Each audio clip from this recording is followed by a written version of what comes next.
तो होता क्या है, इसको तो गिरना चाहिए ना, एमजी से गिरना चाहिए। तो ये जिस पॉइंट पे मैच बॉक्स के जिस पॉइंट पे लगा हुआ है, उसी पॉइंट पे हम सेंटर ऑफ मास को पाते हैं इस सिस्टम में। आ रहूँगा तो रॉड गिर जाएगा ऑटोमेटिकली। मेरे दोनों हाथ जो है वो ऐसी जगह पे प्लेस हुआ कि रॉड नहीं गिरे। ठीक है, अगर ये ठीक है और इसको कंटिन्यू चाहते हो सारे बच्चे, तो मुझे ये बताना। मेरा लिस्ट में देखो, इस सिस्टम ऑफ पार्टिकल में तो 3 पार्ट आएंगे, 3 या 4 पार्ट जो भी है, हमने ऊपर डिवाइड कर रखा था। नेक्स्ट में वो कमेंट डाउन पे बोलो, जितना ज़्यादा जिस टॉपिक में कमेंट्स आएंगे मैं उसी टॉपिक को नेक्स्ट बनाऊंगा। ठीक है, नेक्स्ट मतलब विद इन 2-3 डेज आते रहेंगे अभी। तो उसमें एक टॉपिक में ले रहा हूँ रोटेशन, जिसमें रिवीजन लेक्चर बनाना चाहिए आपको लिए। दूसरा लेक्चर है थर्मो, दूसरा टॉपिक है thermodynamics, kinetic theory of gases, heat. इन सब टॉपिक्स में जिसमें सबसे ज़्यादा कमेंट होगा जिस टॉपिक का नाम, उसी को मैं नेक्स्ट टॉपिक बनाऊंगा। तो रिवीजन लेक्चर है ये सिस्टम ऑफ पार्टिकल का। तो इस चैप्टर को रिवीजन लेक्चर का मतलब आप ये मत समझना कि ट्रेडिशनली जैसे होते हैं, जो पढ़ा हुआ है वापस वही फार्मूलाज को डाल के शॉर्टकट कीज मतलब सब कुछ डाल के वही चीज़ मैं दोबारा जल्दी से बोल के एक वन शॉट टाइप वीडियो बना दिया। ऐसा इस लेक्चर का एम तो है नहीं। तो इस लेक्चर का एम है जो भी आपने पढ़ा वो एक जगह में आपको एकुमुलेटेड रहे, मेन बेसिक कॉन्सेप्ट। उसके साथ आपका जो कॉन्सेप्चुअल क्लैरिटी है वो और ज़्यादा फंडामेंटली स्ट्रांग हो जाए। इस चीज़ को मैं ध्यान रखा, इस लेक्चर को इसी एम से किया जाएगा। ठीक है, तो जो पढ़ चुके हो इस चैप्टर को उनके लिए तो है ही, बाकी जो नहीं पढ़ा इस चैप्टर को वो भी इसे रेफर कर सकते हैं। ठीक है, ओके। तो सिस्टम ऑफ पार्टिकल्स जो चैप्टर है, बच्चे जनरली डरते हैं इस टाइप के चैप्टर से। इसमें हमें 3 चीज़ देखना है। पहला है सेंटर ऑफ मास, उसका कॉन्सेप्ट। दूसरा conservation of momentum and collision part, and उसके बाद लास्ट में वेरिएबल मास पार्ट। ठीक है, तो अब पहले हम इस लेक्चर में सेंटर ऑफ मास पार्ट को कवर करेंगे जितना पॉसिबल हो सके। ठीक है, अभी सेंटर ऑफ मास कैसे, हम इसको एज्यूम कैसे करेंगे, what is actually centre of मास। देखिए क्या क्या देखेंगे इस चैप्टर में। व्हाट इज सेंटर ऑफ मास देखना है हमें। Finding centre of mass for discrete particle system, अलग अलग पॉइंट मासेस डिस्ट्रीब्यूटेड है किसी स्पेस पे, तो उस सिस्टम के लिए सेंटर ऑफ मास कैसे निकालते हैं। Centre of mass for continuous mass distribution, मतलब जैसे कि स्फीयर हो गया, स्फीयर का तो सेंटर में ही आएगा। हेमिस्फीयर हो गया जिसे मास कॉन्टिन्यूअसली है डिस्ट्रीब्यूटेड। रॉड हो गया, डिस्क हो गया, ये सब केस के लिए हम देखेंगे। उसके बाद centre of mass for non uniform mass distribution, जिसमें जो मास डेंसिटी होता है वो वेरिएबल हो जाता है, उस केस को देखेंगे। उसके बाद कैविटी प्रॉब्लम्स, फिगर में थोड़ा जगह मास नहीं होता है, कैविटी होता है, तो कैविटी टाइप में कैसे सेंटर ऑफ मास निकालना है वो देखेंगे। उसके बाद काइनेमेटिक्स ऑफ सेंटर ऑफ मास, मतलब ये ना एक्चुअली आपका मोमेंटम कंजर्वेशन पार्ट में चला जाता है। इसके बाद से स्पेशल प्रॉब्लम्स हाँ हम देख सकते हैं। तो काइनेमेटिक्स ऑफ सेंटर ऑफ मास को दूसरे जो मोमेंटम जब पढ़ेंगे और दूसरे टॉपिक में मैं ले जाऊंगा। तो इस लेक्चर में हम यही देखेंगे। ठीक है, अभी पहले मैं आपको 2 चीज दिखा देता हूँ लाइव, उसके बाद हम शुरू करते हैं। देख के आपको रियल लाइफ में थोड़ा पता चलेगा, मतलब कॉमन सा चीज है, पता चलेगा कि सेंटर ऑफ मास कैसे, क्या मतलब फील क्या है इसका एग्जैक्टली। तो देखिए मैंने यहाँ पे तो टाइम वेस्ट ना हो मैंने पहले से सेट करके रखा। एक ग्लास लिया, खाली ग्लास, उसमें मैं जूम करके दिखा देता हूँ। खाली ग्लास लिया, 2 फॉक लिया, स्पून जो है फॉक, उसमें मैं मैच बॉक्स से स्टिक लेकर, आप घर पे भी ट्राई कर सकते हैं, स्टिक लेकर उसको बीच में फंसाया। ठीक है, उसके बाद मैं इसको वो कर देता हूँ। ठीक है, अभी क्लियरली दिख रहा होगा।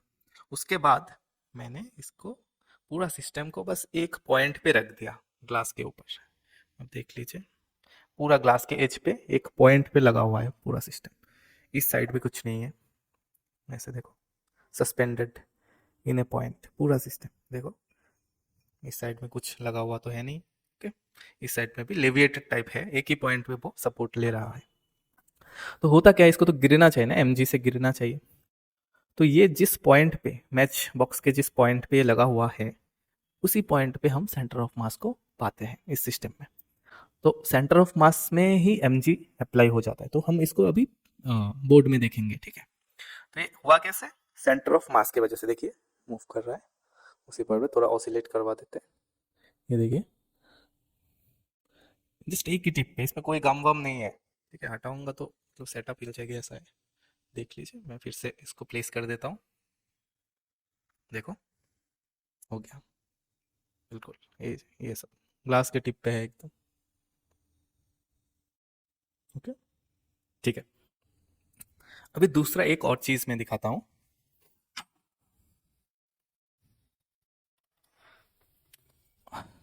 इसे देखिए, मेरे पास सिंपली एक यूनिफॉर्म रॉड है। ओके, तो इसमें मैंने दोनों एंड पे हाथ लगाया, हम कारण बाद में देखेंगे इसका रीजन। मैं दोनों हाथ को दोनों तरफ से जस्ट पुल के, मतलब एक साथ लाया मैंने मेरे हाथ को। तो अभी वो दोनों हाथ उसी पॉइंट पे आया जहाँ पे रॉड बैलेंस है। अगर हाथ को मैं यहाँ लाऊंगा तो रॉड गिर जाएगा। ऑटोमेटिकली मेरे दोनों हाथ जो है वो ऐसे जगह पे प्लेस हुआ कि रॉड नहीं गिरे, ठीक है, बैलेंस रहे। अब मैं क्या करता हूँ, ऑलमोस्ट लगभग क्या बीच में आया है रॉड का, यूनिफॉर्म रॉड। अब मैं इस रॉड में एक एक्स्ट्रा मास, ये टुकड़ा है, एक्स्ट्रा मास एक एंड पे जोड़ देता हूँ। जैसे पीवीसी पाइप है, काफ़ी भारी है, तो मैंने एक एक्स्ट्रा मास एक एंड पे जोड़ दिया। अब मैं दोनों साइड से फिर से विदाउट टचिंग एनीथिंग, मतलब कुछ बायस नहीं किया, बस ड्रैग करो, पास ला रहा हूँ, पास ला रहा हूँ।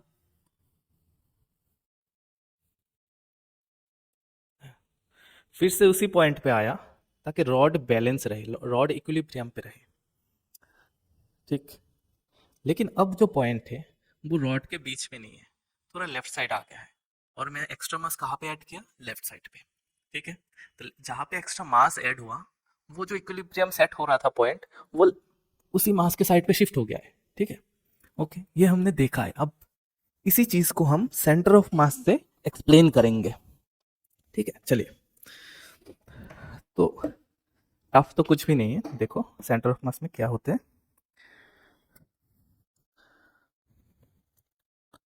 स्क्रीन चला गया है क्या? तो जैसे कि मैंने एक बॉडी लिया, उसमें इसका वेट लगेगा mg। हम जब फ्री बॉडी डायग्राम बनाते थे एनएलएम चैप्टर में, मतलब न्यूटन्स लॉज, फ्रिक्शन, ये सब चैप्टर में, मैकेनिक्स में, तो बाय डिफॉल्ट इसके सेंटर में लाके mg लगा देते थे। क्या रियल लाइफ में mg ऐसे लगता है? नहीं ना। सोचो, किसी भी बॉडी में हजारों पार्टिकल्स होते हैं, पॉइंट मासेस होते हैं।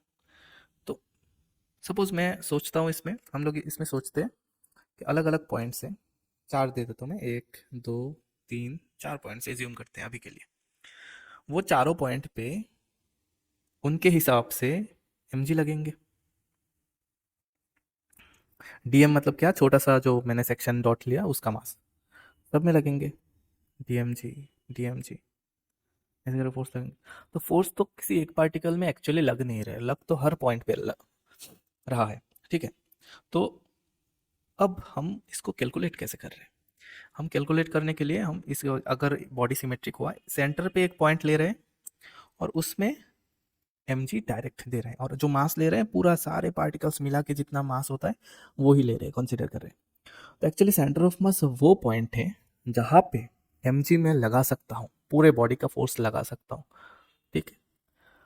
फिर भी बॉडी का ट्रांसलेशन वाला जो बिहेवियर है, ट्रांसलेटरी जो बिहेवियर है, वो सेम टू सेम रहे। अगर आप सारे पार्टिकल में फोर्स लगा के अलग अलग कैलकुलेट करोगे तो प्रोसेस लेंदी होगा, बहुत ज़्यादा लेंदी होगा। लेकिन हम अगर एक पार्टिकल में, पूरा बॉडी को एक पार्टिकल में फोर्स लगा के सेम कैलकुलेशन करते हैं तो ये बहुत इजीली और बहुत ही प्रोसेस बहुत ही इजी हो जाता है। तो उस केस पे हम सेंटर ऑफ मास यूज़ करते हैं, ठीक है। सेंटर ऑफ मास एक्चुअली एक कॉन्सेप्ट है जो हम अपने आसान बनाने के लिए चीज़ों को यूज़ करते हैं, ठीक है। अब ये इसका इम्पैक्ट, जो इफेक्ट जो है वो तो रियल लाइफ के साथ मैच करेगा। ये बॉडी है, इसका इस पॉइंट पे आप फोर्स लगाओ तो उसका ट्रांसलेशन वगैरह सेम रहेगा, ट्रांसलेशनल जो प्रॉपर्टी है वो सेम रहेगा। तो ऐसे ही हमने जब ग्लास लिया था, क्या सेटअप था, इस टाइप का, यहाँ पे एक फॉर्क था, यहाँ पे एक फॉर्क था, और इसमें हमने बीच में एक लाइन लगा दी।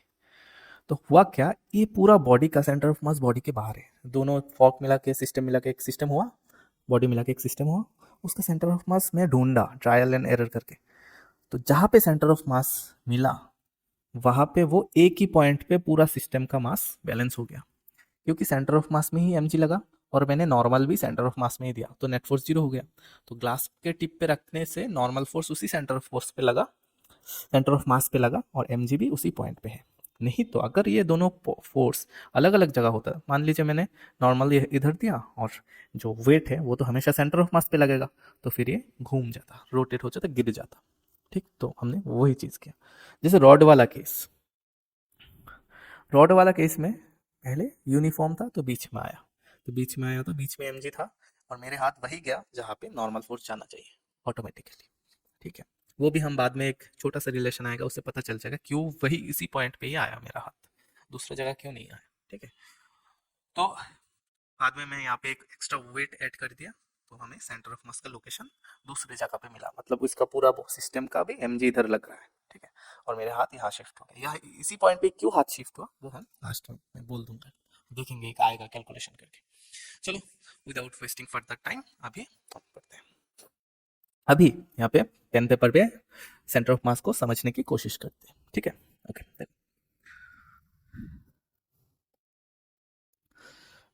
बॉडी में अगर मैं फोर्स देता हूँ, उस फोर्स का लाइन ऑफ एक्शन होता है, मतलब जिस डायरेक्शन में फोर्स होता है उसी डायरेक्शन में स्ट्रेट लाइन खींचेंगे तो वो होता है line of action of force. ठीक है, अब बॉडी में फोर्स दिया मैंने, देने के बाद देखा कि बॉडी 0 डिग्री रोटेट हुआ, मतलब थोड़ा सा भी रोटेट नहीं हुआ, बॉडी इसके अपने जगह से दूसरे एक्सटेंडेड बॉडी है, ठीक है, दूसरे जगह पे जस्ट ट्रांसलेट हुआ, इसे ओनली ट्रांसलेट, नो रोटेशन। तो उस केस में हम ये मानेंगे कि जो फोर्स का लाइन ऑफ एक्शन था वो सेंटर ऑफ मास से पास हो रहा है। ठीक है, तो हम इसको रिवर्स करके भी बोल सकते हैं, अगर हम फोर्स लगाए और उसका line of action centre of मास से पास हुआ, मतलब किसी ऐसे पॉइंट से पास हुआ कि बॉडी में सिर्फ ट्रांसलेशनल मोशन ही हुआ, तो फिर मान लीजिए कि आपने फोर्स डायरेक्टली सेंटर ऑफ मास के थ्रू लगाया है। ठीक है, ऐसे तो इस लाइन ऑफ एक्शन में सेंटर ऑफ मास होता है। तो अगर फोर्स सेंटर ऑफ मास में नहीं जाता तो क्या होता, फोर्स अगर दूसरे पॉइंट पे किसी भी रैंडम पॉइंट पे लगा दिया और उसका लाइन ऑफ एक्शन अलग जगह से गया होता, तो बॉडी में ट्रांसलेशन तो होता। ठीक है, ट्रांसलेशन तो होता, लेकिन बॉडी में रोटेशन भी आ जाता। ठीक है, ओके, समझ रहे हो। अभी बॉडी का जो ट्रांसलेशन है उसमें हम F equals to M A लगाते थे, इस चीज को इसका रोटेशन इफेक्ट नहीं करेगा। ये बहुत ही इंपॉर्टेंट कॉन्सेप्ट है, अब सोच लो। एफ लगाया, सेंटर ऑफ मास यहाँ से यहाँ शिफ्ट हुआ, हमें लीनियरली लिखना है F equals to M A. ये रोटेट हुआ वो अलग केस है, रोटेट हुआ, हाँ साथ में रोटेट हुआ, लेकिन इसका ट्रांसलेशन पहले जैसा था बाद में ऐसा ही है, पहले रोटेशन नहीं हुआ, उससे इसका ट्रांसलेशन का कोई लेना देना नहीं है। ठीक है, इसको इसमें एक क्वेश्चन भी हम बाद में देखेंगे कंसेप्चुअल। ठीक, तो रैंडमली फोर्स लगाएंगे, अगर वो सेंटर ऑफ मास से पास नहीं हुआ तो ट्रांसलेशन रोटेशन बोथ होगा। अब जो रोटेशन होगा वो कौन से पॉइंट के रेस्पेक्ट में होगा, वो रोटेशन सेंटर ऑफ मास के रेस्पेक्ट में, इसको एक्सिस बना के, जो लोग रोटेशन थोड़ा बहुत तो जानती हो, उसको एक्सिस बना के घूमेगा ये ऑटोमेटिक। हवा में आप एक डंडा को फेंको, वो घूम घूम के गिरेगा, तो किस पॉइंट के रेस्पेक्ट में ऑटो रोटेट करेगा, वो अपने सेंटर ऑफ मास के रेस्पेक्ट में रोटेट करेगा। चलिए फिर नेक्स्ट टॉपिक पे आते हैं, centre of mass of discrete particle system. Discrete particle simple formulas है, तीन मास लिया, तीनों डिस्ट्रीब्यूट है m1 m2 m3, सबके position vectors r1 r2 r3। तो इस सिस्टम का कहीं ना कहीं पे एक सेंटर ऑफ मास सिस्टम के ऊपर ही होगा, ऐसा नहीं, बाहर भी हो सकता है, बॉडी के अंदर भी हो सकता है, कहीं भी हो सकता है, डिस्ट्रीब्यूशन में डिपेंड करता है। तो सेंटर ऑफ मास ऐसे होगा, तो सेंटर ऑफ मास का लोकेशन हम ढूंढेंगे कैसे, उसके लिए पोजिशन ऑफ सेंटर ऑफ मास मिलता है, m1 को मल्टीप्लाई करना है उसके पोजिशन से, वेक्टर साइन आप दे सकते हो, पोजिशन तो वेक्टर ही होता है, m2 को r2 से, m3 को r3 से, उसका समेशन करो, ठीक, divided by mass of all the particles. Simple formula है, याद रखना चाहिए। अगर x कोऑर्डिनेट पूछे तो r की जगह हम उस मास का x कोऑर्डिनेट यूज करेंगे, m2 का x कोऑर्डिनेट यूज करेंगे, m3 का x कोऑर्डिनेट यूज करेंगे। y कोऑर्डिनेट पूछा तो सेंटर ऑफ मास का, तो y कोऑर्डिनेट यूज होगा हर एक सिंगल पार्टिकल के लिए, z में भी z का यूज होगा, z कोऑर्डिनेट का यूज होगा। ठीक, अब अगर पार्टिकल हम दो पार्टिकल ले लेंगे, टू पार्टिकल सिस्टम लेंगे, तो उसमें क्या होगा, उसमें सिंपल सा जस्ट रीडिराइव कर रहे हैं हम चीज़ों को। हम मान लिए कि किसी साइड पे दो मास है m1 एंड m2, ध्यान से देखिए, तो एक मास सेंटर ऑफ मास से r1 डिस्टेंस पे है, दूसरा r2 डिस्टेंस में है, और दोनों मास में गैप मान लीजिए r1 प्लस r2, जिसको हमने r से लिखा। तो r1 जो है, this can be easily derived, आप यहाँ पे ओरिजिन ले लीजिए, ओरिजिन लेके इस फॉर्मूला को अप्लाई कर दीजिए, तो एक मास ओरिजिन पे आ गया, तो आप जीरो, मतलब उसका कोऑर्डिनेट जीरो हो गया, zero into m1 plus m2 into दूसरा मास का कोऑर्डिनेट r, 0 हो गया, तो m2 into R divided by m1 plus m2। ऐसा करेंगे तो m2 into R by m1 plus m2 ही आ रहा है। ठीक है, जब दो मास आता है हम एक मास में ओरिजिन ले लेते हैं तो कैलकुलेशन फॉर्मूला छोटा हो जाता है। जिसमें तो हमारा क्या आ रहा है, सेंटर ऑफ मास का लोकेशन तो यही आएगा r1 आ रहा है m2 m1 plus m2। Reverse करेंगे, यहाँ से ओरिजिन लेके करेंगे तो सेंटर ऑफ मास का लोकेशन ओरिजिन से r2 आएगा, तो उस केस में r2 हमें मिलेगा m1r divided by m1 plus m2। मतलब जो r यहाँ पे 2 आया, यहाँ पे 2 आया तो ऊपर m1 आ रहा है, तो इस हिसाब से आप इसको याद रखना। ओके, अच्छा एक एग्जांपल, बहुत सारा एग्जांपल करने का स्कोप तो है नहीं अभी रिवीजन लेक्चर में, तो इस एग्जांपल को देख लेते हैं। एक पिरामिड दिया हुआ है, पिरामिड में हर एक पिरामिड के हर एक कॉर्नर पे एक एक मास रखा हुआ है mm। तो नीचे वाला बेस स्क्वायर है, इसका साइड लेंथ a, और इसका सेंटर से जो पिरामिड का जो टिप पॉइंट है वर्टेक्स, अपर वर्टेक्स, उसका हाइट भी a है। अब बोल रहे हैं इस सिस्टम का सेंटर ऑफ मास का लोकेशन आप निकालो, नीचे से कितना ऊपर होगा। अच्छा, एक तो सेंटर ऑफ मास करने के टाइम ना आप एक सिमेट्री का आइडिया ज़रूर रखना। सिमेट्रिकल बॉडीज के लिए निकालना बहुत आसान होता है। जैसे कि मान लीजिए एक यूनिफॉर्म रिंग है, यूनिफॉर्म हर जगह मास डिस्ट्रीब्यूशन सेम, तो उसका सेंटर ऑफ मास एकदम सेंटर में आएगा। ठीक है, तो ये पिरामिड को भी हम बीच में से लाइन खींचेंगे तो हर जगह सेम सेम दिखेगा। तो हमें ये समझ जाना चाहिए कि ये जो रेड लाइन बीच में से जा रहा है ना, इसका मेन एक्सिस, उसी में कहीं ना कहीं पे सेंटर ऑफ मास आएगा। इतना आपको फीलिंग से निकालना होगा। उसके बाद देखिए कैसे आप कर सकते हैं। आप एक काम करिए, पहले स्क्वायर वालों को सोचिए, नीचे का स्क्वायर, ऊपर का वर्टेक्स को छोड़ दीजिए, नीचे का स्क्वायर का चार जो मास है, इन चारों का, क्योंकि यूनिफॉर्म है ना स्क्वायर, उनका सेंटर ऑफ मास मास भी सेम है सब कुछ, तो एकदम बीच में आएगा, सेंटर में आएगा। तो मतलब इसका जो सेंटर ऑफ मास है वो आ रहा है यहाँ पे। ठीक है, स्क्वायर के इस जगह पे आ रहा है। इस जगह पे कितना आ रहा है मास, कितना है 4m, चार कॉर्नर पे mm करके 4m, एकदम वर्टेक्स पे एक मास है m। ठीक है, अब सिस्टम में हमारा क्या रह गया, एक 4m रह गया, एक m रह गया, और उन दोनों में डिस्टेंस क्या हुआ, नीचे का तो हमने कंसीडर कर लिया, अब ऊपर वाला बाकी है। तो अब सिस्टम है, नीचे का 4m और ऊपर का m में हमें सेंटर ऑफ मास निकालना है। आप ओरिजिन, दो मास जब होता है किसी को भी ओरिजिन ले लीजिए, नीचे से पूछ रहा है तो नीचे ओरिजिन मानते हैं, तो नीचे ओरिजिन मानेंगे तो जो रिमेनिंग उल्टा तरफ का मास है उसी से मल्टीप्लाई करके आएगा। कैसे, m इंटू ए, मतलब ये इसका तो a,0 है coordinate, m into A divided by 4m plus m, मतलब कितना होता है a/5। तो इससे a/5 हाइट पे रहेगा सेंटर ऑफ मास। ठीक है, समझ में आ रहा है। ओके, चलो नेक्स्ट। अभी एक करेज ऑफ थिंकिंग मैंने नाम दिया है, बहुत ही सिंपल क्वेश्चन है। आप एक थोड़ा पॉज करके सोचिए, सोचने के बाद, मैं बार बार लेफ्ट में देख रहा हूँ कि मैं, मेरे वजह से कुछ ढक तो नहीं जा रहा है पीछे। ठीक है, वहाँ पे मॉनिटर पे फोकस करो। अच्छा ठीक है, तो करेज ऑफ थिंकिंग ड्रॉ करिए, आंसर करने की कोशिश करिए। चलिए देखते हैं। पहले आप सोच, ध्यान से सोच लीजिए, टाइम लगा के सोच के क्या होगा, यस नो जो भी है सोच के आंसर एक कॉपी में लिखिए, फिर देखिए मैं क्या बोलता हूँ। A bob suspended from a ceiling of a car which is accelerating on a horizontal road. गाड़ी है, गाड़ी एक्सेलरेट कर रहा है। ठीक है, the bob stays at rest with respect to car with the string making an angle theta. तो pseudo force हम सब ने, जो भी लोगों ने पढ़ा, तो समझ में आया, पता ही होगा कि स्ट्रिंग थोड़ा एंगल करके बैलेंस होके रहेगा, क्योंकि इसमें सीओडो फोर्स लग रहा है। ठीक है, तो मान लो कुछ थीटा करके ये बैलेंस है। The linear momentum of the Bob, अब इस बॉब का लीनियर, इस बॉब का लीनियर मोमेंटम का बात कर रहे हैं। Bob as seen from the road is increasing with time, body accelerate कर रहा है। ठीक है, सीन फ्रॉम रोड मतलब ग्राउंड से देख रहे हैं, तो इसका एक्सीलरेट कर रहा है मतलब उसका वेलोसिटी इंक्रीज हो रहा है, तो मोमेंटम भी इंक्रीज हो रहा है। अब बॉब का बात कर रहे हैं, गाड़ी का नहीं, बॉब का बात कर रहे हैं। ठीक है, is it a violation of conservation of linear momentum. Simple question पूछ दिया, क्या कंजर्व है मोमेंटम या नहीं, आप सोचो, सिंपल है। ठीक है, if not where is the external force, bob में एक्सटर्नल फोर्स लग कर रहा। ठीक है, अब मैं बताता हूँ, देखो ध्यान से। हम लोग अक्सर क्या करते हैं, इस फ्रेम में बैठ के इस तरह की प्रॉब्लम्स को सॉल्व करते थे एनएलएम में। अभी इस एक्सेलरेटिंग फ्रेम में बैठेंगे तो पीछे की तरफ एक फोर्स आ जाएगा जो सीओडो फोर्स हमारा है। ओके, नीचे की तरफ एक आ जाएगा जो M G, obviously M G होता है। ठीक है, वो दोनों का फोर्स टेंशन के दो कंपोनेंट से बैलेंस होगा। टेंशन का एक कंपोनेंट ऊपर जाएगा जो भी है cos theta, T cos theta, और टी साइन थीटा इस तरफ जाएगा। ठीक है, तो ऐसे हम फोर्स को बैलेंस कर रहे हैं। लेकिन अभी बोल रहे हैं कंजर्वेशन ऑफ मोमेंटम जो है हमेशा हम ग्राउंड फ्रेम में रेस्पेक्ट में देखते हैं, ये भी याद रखना आप। ठीक है, momentum conservation is applicable only from ground frame of reference. तो अभी वो भी पूछ रहे हैं कि ग्राउंड फ्रेम से क्या मोमेंटम आपका कंजर्व है कि नहीं। तो ग्राउंड फ्रेम से सोचते ही हमें इरेज करना पड़ेगा सीओडो फोर्स को। ये सीओडो फोर्स गायब हो गया, तो क्या रहेगा, इजी क्वेश्चन है, क्या रह गया देखो, टी का टी कॉस कंपोनेंट है, सीओडो फोर्स नहीं है, तो टी कॉस जो है वो एम से बैलेंस हो रखा है। ठीक है, टी कॉस को एम ने कैंसिल किया, लेकिन टी साइन जो है, ओके, टी साइन सामने की तरफ है जो बॉब को एक्सीलरेशन दे रहा है। ग्राउंड फ्रेम से क्या गाड़ी जा रहा है तो बॉब भी तो आगे जा रहा है ना,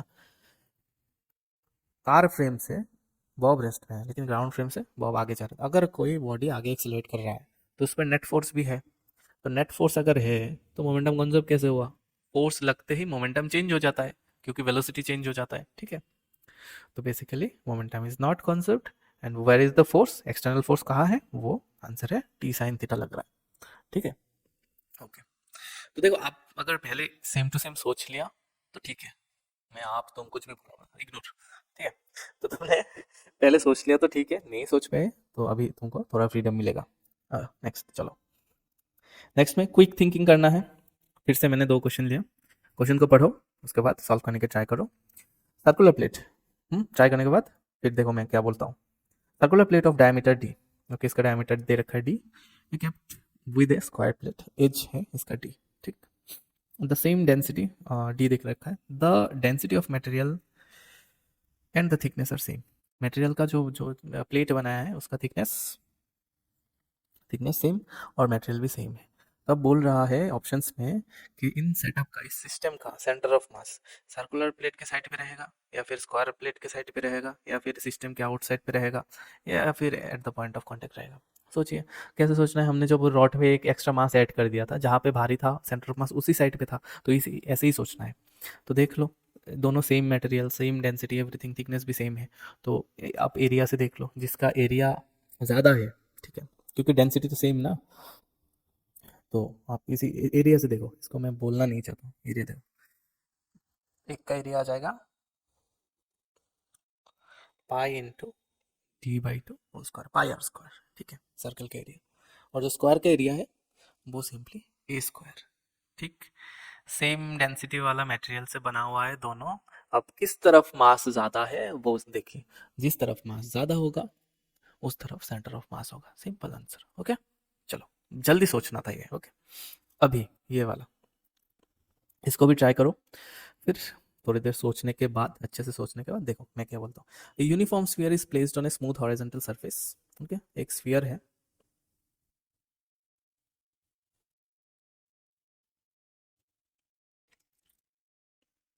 जिसको स्मूथ हॉरिजॉन्टल सरफेस पे, डायग्राम थोड़ा ठीक कर देता हूँ।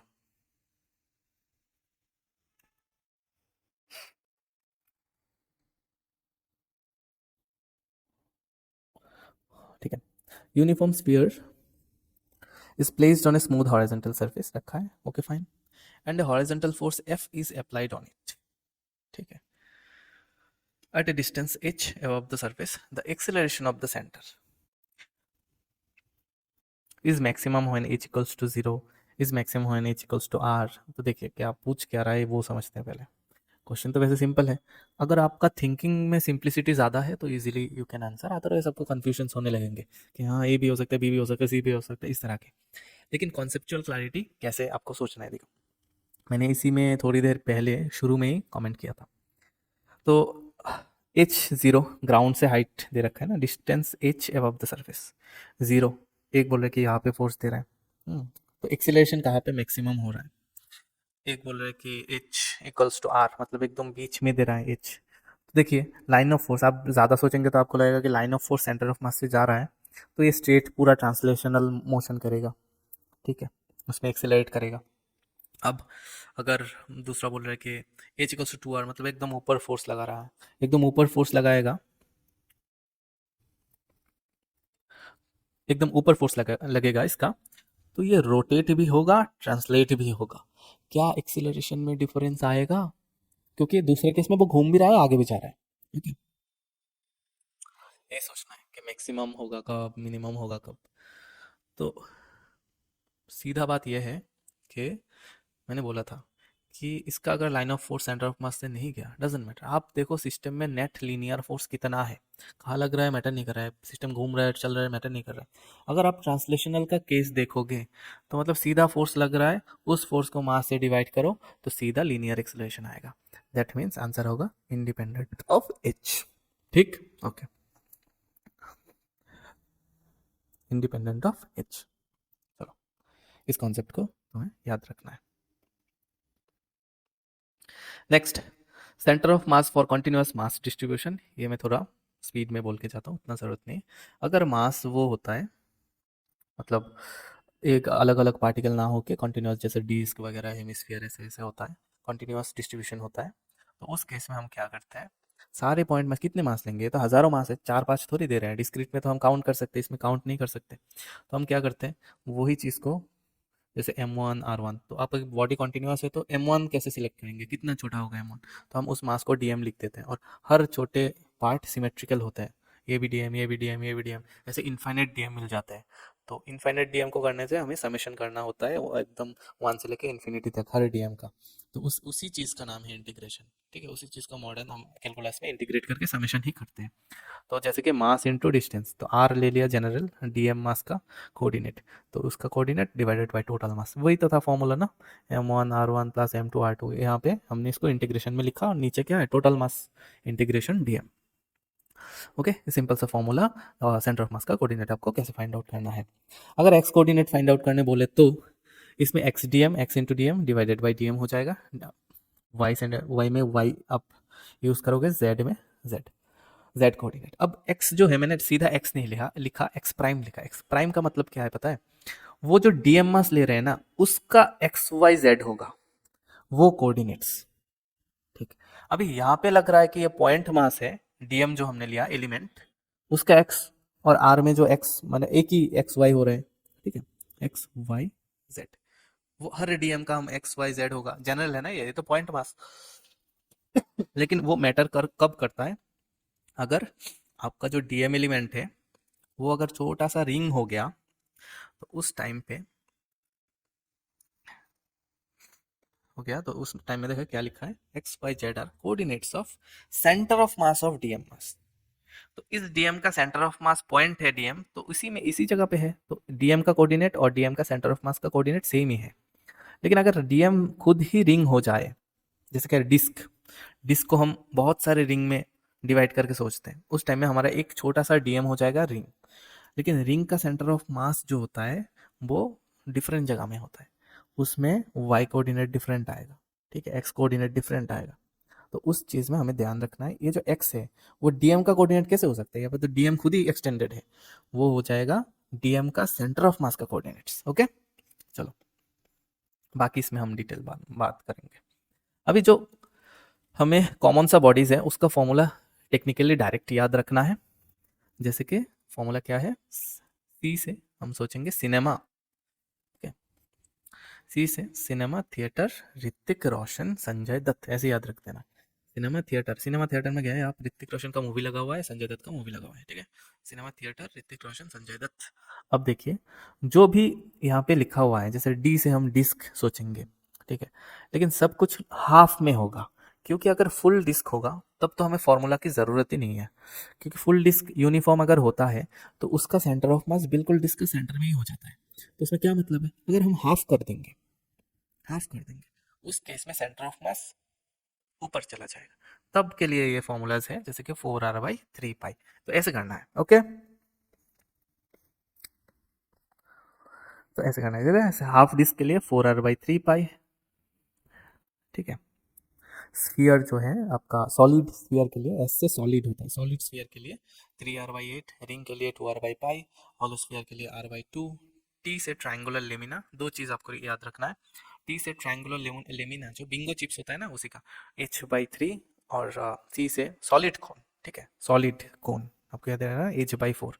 और ट्रायंगुलर लेमिना जो होता है ना बिंगो का, h/3 पे, नीचे से अगर हाइट है h तो h/3 पे होता है। हॉलो कोन का भी कितना होता है, h/3 होता है। सॉलिड कोन का h/4 सिर्फ। बिंगो चिप्स ट्रायंगुलर लेमिना जो होता है 2D, उसका भी h/3। अगर हम हॉलो कोन बोले, जैसे बर्थडे कैप बर्थडे में पहनते हैं, उसका भी h/3 होता है। तो आपको याद कैसे रखना है, R R R R H H देना है, उसके बाद 2 3 4 पाई 8 3 पाई। ओके, थोड़ा सा मेहनत तो लगेगा, उतना भी आसान नहीं है आपको। एच एच, चार आर, चार बार लिखना है, आर आर आर, उसके बाद ऐसे करना है 2 3 4, ठीक, 2 3 4 पाई 8 3 पाई, ऐसे, ठीक है। और ऊपर वाला कैसे नहीं है, सिनेमा थिएटर ऋतिक, एच से शुरू होता है, ऋतिक रोशन संजय दत्त। ओके, बस खत्म। ऐसे आप याद रख सकते हो। अभी आर्क, रिंग में अगर आर्क, रिंग से अगर हम एक रैंडम आर्क ले लेते हैं तो उसका कैसे सेंटर ऑफ मास निकालेंगे, उसको, उस आर्क को अगर हम बाइसेक्टर लेते हैं, इसमें एंगल बाइसेक्टर, उस angle bisector by default of symmetry, में फिर से बोल रहा हूँ, सिमेट्री के हिसाब से उस एंगल बाइसेक्टर पे ही रहेगा सेंटर ऑफ मास। तो उसमें वो कितना दूरी में होगा सेंटर से, आपको लेना है रेडियस आर अगर हुआ, R sine theta divided by theta. इसमें जो थीटा का वैल्यूज आपको लगाना है नीचे वाला, वो रेडियन में, जैसे कि अगर 180 डिग्री या 30 डिग्री आया, उसको आपको पाई में कन्वर्ट करना पड़ेगा, ठीक है। ओके, रेडियन में लगाना है। जैसे यहाँ पे पिज्ज़ा का स्लाइस जैसे होता है ना, डिस्क से पार्ट काट लिया, तो उस केस में क्या होगा, 2r/3, ठीक है, क्या होता है, 2r/3 into sine theta by theta, theta फिर से रेडियन में ही देना पड़ेगा। ओके, याद रखना डायरेक्ट। चलो, इस सब को आप डिराइव भी कर सकते हो, रिविजन लेक्चर है तो मैं उस डिटेल्स में नहीं जा रहा हूँ। Centre of mass for non uniform mass distribution, इसमें आपको थोड़ा रॉ जाना पड़ेगा, कैसे आप डिराइव करोगे। नॉन यूनिफॉर्म मास में इस रॉड का ये यूनिफॉर्म नहीं है, हर जगह मास डेंसिटी सेम नहीं है। तो डेंसिटी कैसे वेरी कर रहा है, एक्स के साथ, प्रोपोर्शनल टू एक्स ऐसे दे रखा है, वेरी कर रहा है। तब ओरिजिन जो है, ओरिजिन से धीरे धीरे वो जितना एक्स इंक्रीज होगा, मास का डेंसिटी भी उतना ज़्यादा इंक्रीज होगा। तो इस तरह के प्रॉब्लम को करने के लिए पहले हम एलिमेंट सिलेक्ट करते हैं। देखिए एलिमेंट, यहाँ पे मैंने सबसे सिंपलेस्ट केस लिया, इसलिए एलिमेंट भी सिंपलेस्ट आएगा। लेकिन अगर हम non uniform disc, non uniform solid sphere इस तरह के लेंगे, तो उसमें एलिमेंट अलग अलग से सिलेक्शन करना होगा, ठीक है। तो लेक्चर ज़्यादा लेंदी हो जाएगा, तो एलिमेंट वाला जो सेक्शन है ना, वो मैं दूसरे पार्ट में कवर करूंगा, कि किसी भी कोई भी प्रॉब्लम आए, आप छोटा सा इंटीग्रेट करके उसको सॉल्व कर पाओगे। क्योंकि एलिमेंट कब कैसे लेना है सबको समझ नहीं आता है, और कभी कभी कुछ प्रॉब्लम में सर मैं थीटा से इंटीग्रेट करूंगा या एक्स से इंटीग्रेट करूंगा, वो भी समझने में प्रॉब्लम होती है। तो वो दोनों चीज़ को मैं इसके डिफरेंट एक लेक्चर में कवर कर दूंगा। अभी देखते हैं कि कॉन्सेप्ट कैसे अप्लाई होता है। तो इसमें रॉड, इस रॉड में मैं रैंडम एक मास ले लिया, एक एंड से, ओरिजिन अगर यहाँ सोचते हैं तो ओरिजिन से एक्स डिस्टेंस पे एक छोटा सा मास एलिमेंट लिया, डीएम मास। हम सोच रहे हैं कि ऐसे छोटे छोटे बहुत सारे डीएम का कॉम्बिनेशन बन के रॉड हो जाएगा, हम इंटीग्रेट करेंगे तो आएगा। तो इस तरह के केस में, कंटिन्यूअस मास डिस्ट्रीब्यूशन के केस में हमें इंटीग्रेशन का हेल्प लेना पड़ता है। तो कभी कभी आपको इंटीग्रेशन में दिक्कत आता है, कभी कभी आपको इंटीग्रेशन के लिमिट सिलेक्ट करने में दिक्कत आता है। तो वो सारी चीज़ें हम डिटेल में दूसरे लेक्चर में देखेंगे। अभी यहाँ पे देखिए, एक्स डीएम मास जो आ रहा है, ओके। अभी डीएम को लिखना इंपॉर्टेंट है। डीएम को कैसे लिखेंगे, mass density multiplied by element का जो भी हमारा आएगा। अगर एलिमेंट अगर सरफेस में आया तो हमें एरिया लिखना है, D A multiplied by areal density sigma. अगर एलिमेंट अगर वॉल्यूम में आया तो टीवी हो जाएगा, और उसमें वॉल्यूम डेंसिटी रो आ जाएगा। इस तरह से मास आता है। तो अभी ये लीनियर रॉड है, मतलब सिंपल लाइन तार जैसा, तो लीनियर डेंसिटी मल्टीप्लाइड बाय वो लेंथ, छोटा सा लेंथ dx। तो dx मल्टीप्लाइड बाय लेमडा हो गया हमारा एलिमेंट का मास। अब ये तो गिवन है लेमडा, तो हमने lambda not into x use किया, multiplied by dx as it is, lambda का वैल्यू डायरेक्ट पुट कर दिया यहाँ से आके। अब हमें सिंपली वो फॉर्मूला में जाना है। इसका y कोऑर्डिनेट तो नहीं आएगा क्योंकि एक्स एक्सिस में ही पूरा गिर रहा है, तो सिंपली हमें x कोऑर्डिनेट ही फाइंड आउट करना है। तो इंटीग्रेशन क्या फॉर्मूला था, X D M divided by integration D M. तो एक्स डी एम के as it is D M का जो भी वैल्यू आया पूरा लेके हम यहाँ पुट कर दिए। देने के बाद देखिए नीचे भी डी एम का जो भी था वो एज इट इज। तो लेमडा नॉट तो कांस्टेंट है, इसको हमने कैंसिल आउट किया, करने के बाद एक्स स्क्वायर डी एक्स, नीचे एक्स डी एक्स, छोटा सा इंटीग्रेशन करने से एक्स क्यूब बाई 3 आएगा। उसमें L cube by 3, limit put करेंगे। लिमिट कितना है, रॉड यहाँ से शुरू होके एल नॉट तक एक्सटेंडेड है, तो हमने भी जीरो से एल नॉट तक लिमिट ले लिया, ठीक है। चलो ऐसे ही करते हैं, और दूसरा जो डिस्क वाला वो हम एलिमेंट के स्पेशल लेक्चर में करेंगे। Centre of mass for combined structure, तो कॉम्बाइंड स्ट्रक्चर अगर हो गया तो उसमें कैसे लेना है, सिंपल है, जैसे हमने पिरामिड वाला किया था, एक पार्ट दो पार्ट दोनों को 2 पॉइंट एज्यूम करके लास्ट में फॉर्मूला अप्लाई कर देते हैं, M1R/M1 + M2 ऐसे इस टाइप से। इसमें एक स्क्वायर है, ठीक, बोल रहा है कि इसका डेंसिटी तो सेम है, यूनिफॉर्म डेंसिटी, पूरा जो प्लेट दोनों है ट्राइंगल और स्क्वायर, इन दोनों का डेंसिटी सिग्मा है। ओके, अभी स्क्वायर प्लेट के ऊपर एक ट्राइंगल जैसा है, कोऑर्डिनेट्स दिया हुआ है, ट्राइंगल का हाइट ए ले सकते हो, स्क्वायर का साइड भी स्मॉल ए है, उसमें सेंटर ऑफ मास का लोकेशन निकालो from the origin, origin square के सेंटर पे है, तो इसमें आप क्या करोगे, सिंपल सा है, स्क्वायर का तो सेंटर पे ही सेंटर ऑफ मास आएगा, तो हम m1 मतलब पूरा स्क्वायर का मास कंसीडर करते हैं इसका सेंटर ऑफ मास पे। अब ट्राइंगल को अलग से देखते हैं, ट्राइंगल में कितना होता है, a/3, ट्राइंगल बिंगो, बिंगो का क्या था, a/3 था, h/3 था, तो a/3 में जाके इसका सेंटर ऑफ मास रहेगा, तो हमने ट्राइंगल का मास को m2 कंसिडर किया और उसको पुट किया इस पॉइंट पे a/3 पे। तो अब फाइनली क्वेश्चन ऐसा हो गया, एक मास है m1, एक मास है m2, दोनों के बीच में गैप कितना है, a/2 प्लस a/3, a/2 तो स्क्वायर का बीच में, a/2 इसलिए आया।